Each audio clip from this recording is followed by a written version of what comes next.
सबसे पहली करवा चौथ की पूजन किसने करी थी? बोलते जाओ जरा जल्दी। कोई आपसे प्रश्न कर लेगा कि आप हर साल करवा चौथ का पूजन करती हो, चलनी में मुंडा भी देखो, चलनी में मुख भी देखती हो, दिया भी लगाती हो, करवा भी भरते हो, पूजन भी करते हो। तो सबसे पहली करवा चौथ की पूजन करी किसने थी? तो शास्त्र कहता है सबसे पहली करवा चौथ की पूजन माता द्रौपदी ने करी।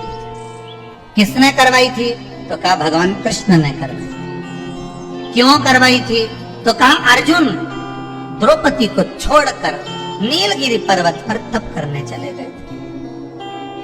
और नीलगिरी पर्वत पर जब अर्जुन तप करने के लिए गए और तब अर्जुन ने करा, अब अर्जुन ने तप करा तो इसको द्रौपदी को कहीं से सूचना मिल गई कि दुर्योधन ने अपनी 2 अक्षौणी सेना अर्जुन को मारने के लिए भेजा।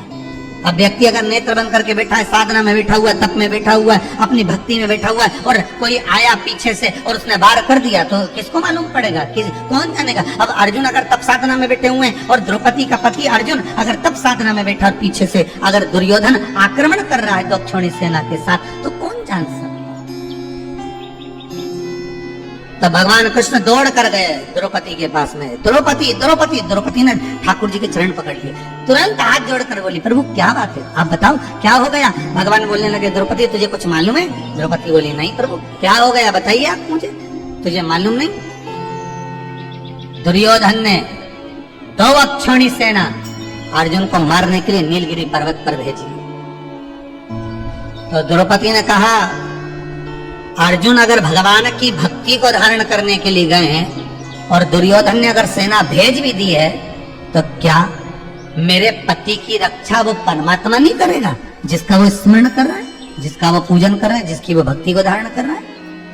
भगवान मन में सोचे वो गया तप कर रहा है, उसी चक्कर में तुम्हें तेरे पास आया, भगवान ही आया है ना दौड़ के,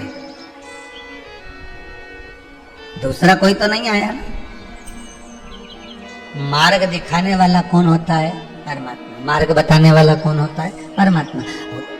द्रौपदी तुम्हारा पति अगर वन में बैठा हुआ है तो तुम एक काम करो, पात्र में जल लेकर कुछ भाग तैयार कर कर ब्रह्म मुहूर्त से लेकर चंद्र प्रकट हो तब तक आप व्रत को धारण करो, करवा चौथ का व्रत। द्रौपदी ने सबसे पहले कहा, जिस कामना से सेना गई थी दुर्योधन की, कहते हैं द्रौपदी ने जब व्रत धारण कर लिया था और जो सेना कामना लेकर गई थी कि अर्जुन को मार देना है एकांत में, मालूम पड़े अर्जुन जहां तप कर रहे थे वहां किसी प्रकाश को देखा गया, इतना तेज प्रकाश था कि उस प्रकाश की गर्मी जो होती है, प्रकाश होता है तो गर्मी होती है, पर उस प्रकाश की ठंडक इतनी थी कि जितने अर्जुन को मारने के लिए गए थे वो सब की सब वापिस आ गए।